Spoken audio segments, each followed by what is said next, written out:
Hi, I am Syria. And today the fascinating topic of psychology I am going to explain, its title is, Emotional Manipulation, Guilt, Shame and Flattery, the Hidden Psychology of Control. Introduction. Have you ever said yes to something you didn't want to do, just because you felt guilty?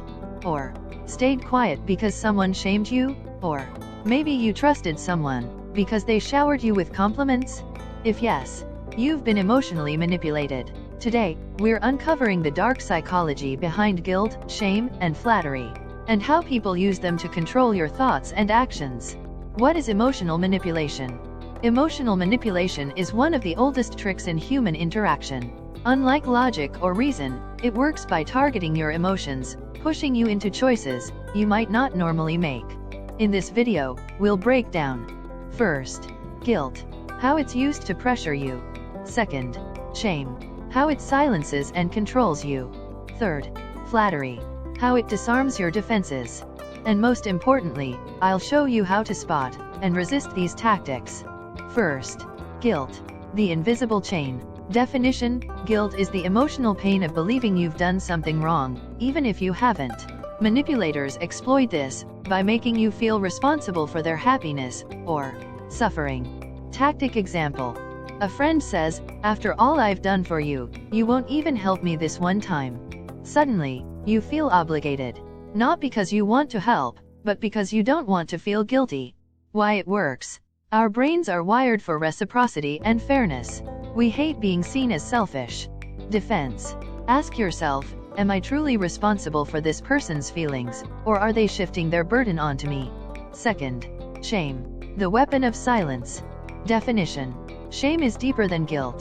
While guilt says, "I did something bad," shame says, "I am bad."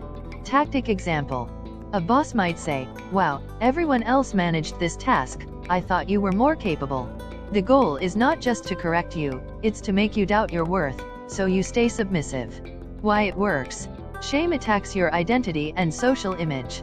Humans fear exclusion, so we comply to avoid being exposed. Defense. Remember, criticism of your behavior is not the same as criticism of your worth. Practice separating what I did from who I am. Third, flattery, the sweet poison. Definition: flattery is excessive or insincere praise used to lower your guard. Unlike guilt and shame, it feels good, but it's still manipulation. Tactic example: a salesperson might say, "You're clearly someone with great taste, only smart buyers choose this option." The compliment makes you want to live up to that smart buyer image, so you spend more. Why it works? Compliments trigger dopamine and increase trust. Even when we suspect exaggeration, our brains still crave validation. Defense. Pause and ask, would they still say this if they didn't want something from me? If the answer is no, it's manipulation. Real-life connection. Think about it. Parents use guilt to make kids behave. Schools and workplaces often use shame to enforce rules. Advertisers and influencers use flattery to sell products.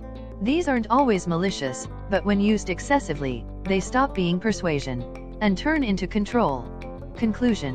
So next time someone makes you feel guilty, ashamed, or overly praised, pause. Ask yourself, is this genuine, or am I being steered? Understanding these emotional levers gives you power, because awareness breaks the chain of manipulation. If you found this video eye-opening, don't forget to like, share, and subscribe for more deep dives into the psychology of influence. And tell me in the comments, which of these tactics, guilt, shame, or flattery, have you noticed the most in your life?